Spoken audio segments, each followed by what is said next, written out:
আসসালামু আলাইকুম এভরিওয়ান। এই তো ছেলের কালকে মুসলমানি করাইয়া নিয়ে আসলাম। বোন আবার তাকে খুব আদর করে দিচ্ছে। দাদা মুসলমান হতে যাচ্ছে। মেয়েকে আবার আমার বোনের কাছে রেখে আমরা হসপিটালের উদ্দেশ্যে রওনা দিলাম। আমি তো খুব দোয়া দরুদ পড়তেছিলাম। আমার খুব ভয় লাগতেছিল, জানি না কেন।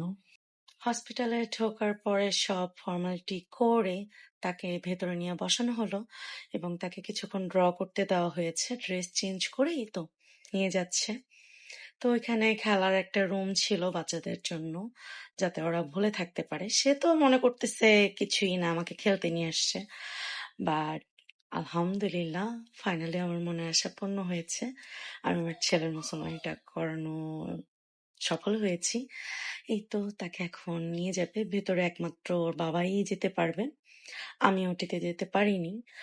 এই তো অপারেশনের পরে আমরা সবাই একটু খাওয়া দাওয়া করলাম, কারণ সারাদিন না খেয়েছিলাম সবাই টেনশনে। এই তো আমিও খাচ্ছি, ছেলে যেহেতু ফ্রাই পছন্দ করে তার জন্য। সবকিছু আলহামদুলিল্লাহ খুব ভালোভাবে কেটেছে। সবাই আমার ছেলের জন্য দোয়া করবেন। আল্লাহ হাফিজ।